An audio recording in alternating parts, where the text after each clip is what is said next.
The Dominic Carter Show. Entertaining and informative. On the Red Apple Podcast Network. We're joined now by someone who I admire tremendously, and that's former Congressman Peter King. Now, Congressman King, this Bad Bunny, he's before you and my time.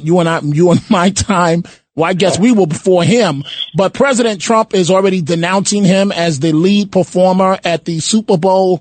We have a lot to get to in terms of 2 years since Hamas and so on, but I'm offended at this guy playing the Super Bowl. What do you think about this? Yeah, first of all, musically, I go back more to Elvis and Dion and the Belmonts, so I'm really in a different world. Having said that, I respect other cultures, I respect other types of music, but this to me is shameful, and I blame it mostly on the NFL. I think the NFL, I've stopped watching the NFL. They have gotten so shameful ever since the days of George Floyd and Black Lives Matter and taking knees and all the crap they put in the end zone and the signs and everything is racial equality. God forbid you say a good word about the cops. So to me, the NFL is sold out. This guy, to me, this would be like bringing in someone to take part in a British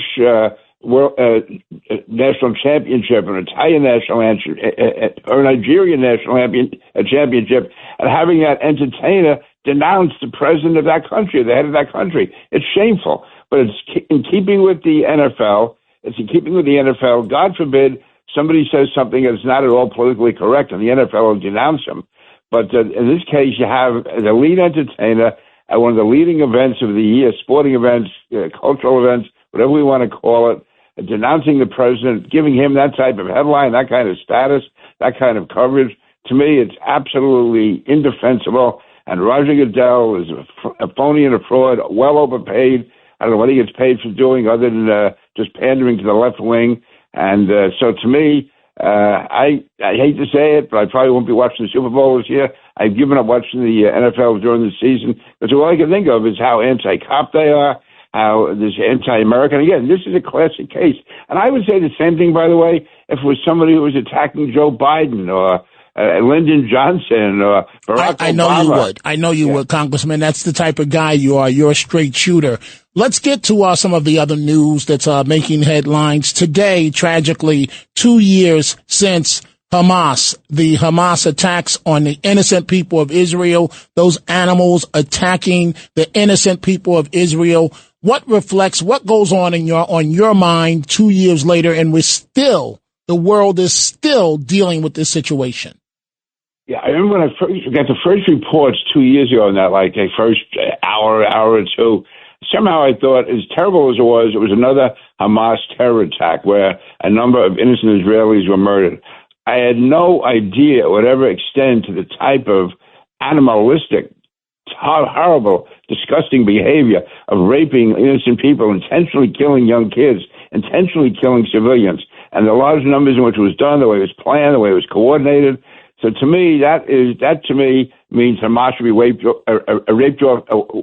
the face of the earth. Amen. Just destroyed. And to me, whatever Israel has to do it, I'm just hoping that President Trump knows more than the rest of us do on this.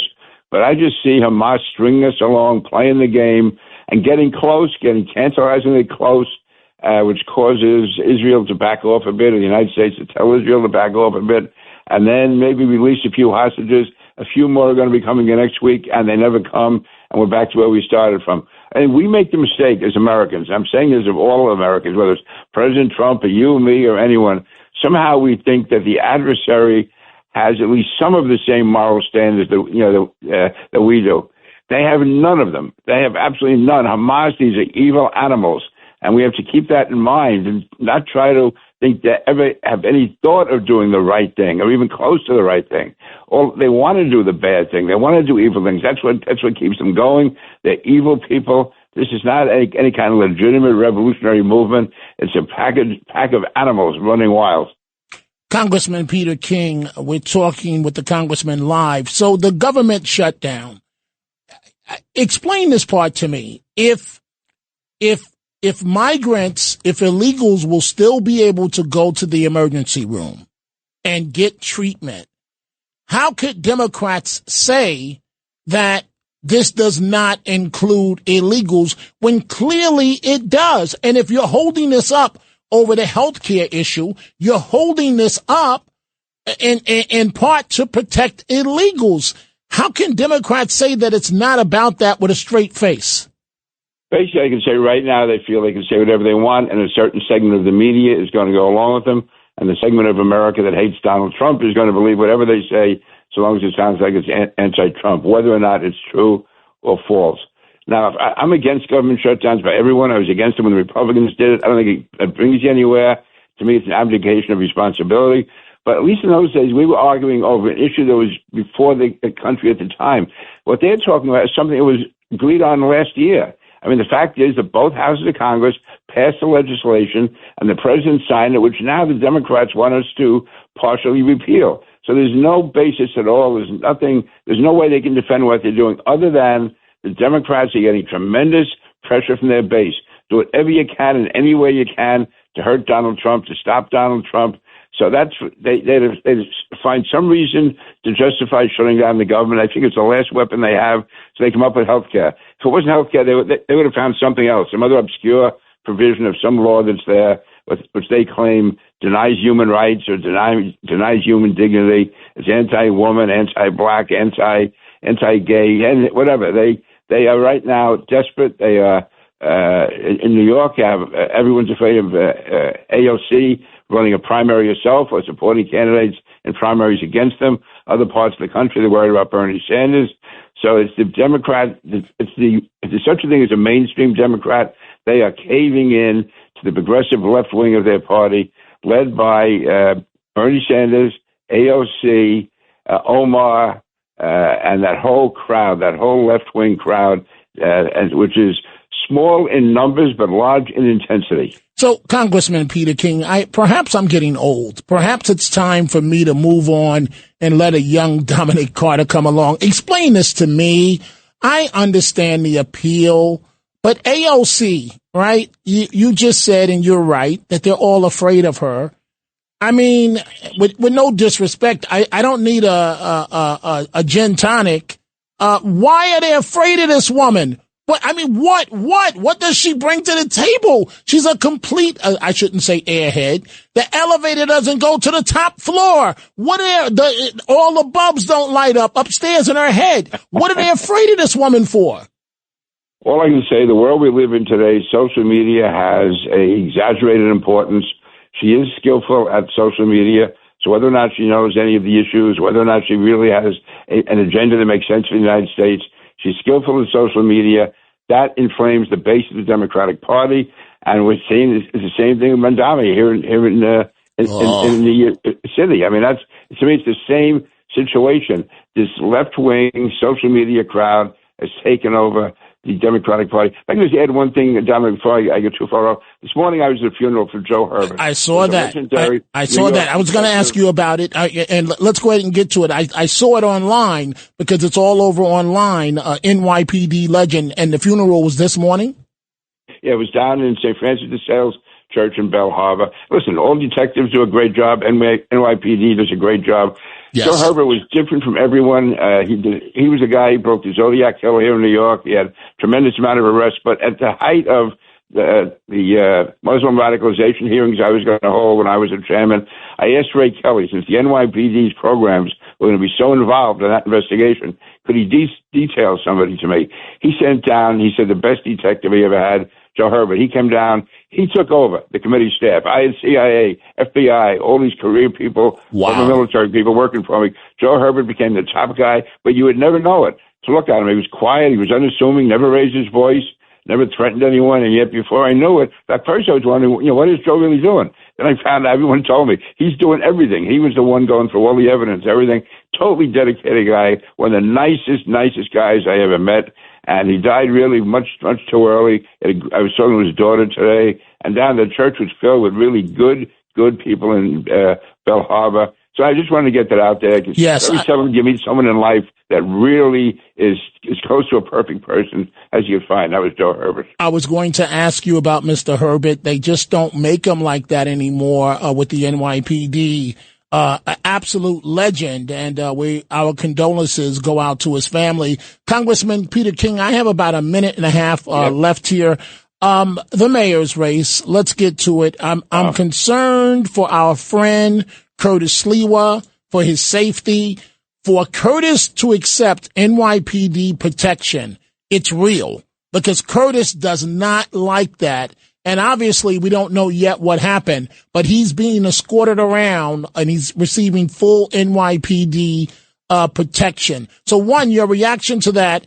Two, it seems to me that this race is already over. It seems like Cuomo has lost it. He just doesn't have it anymore. And Mamdani seems like he's walking around like he's already the mayor.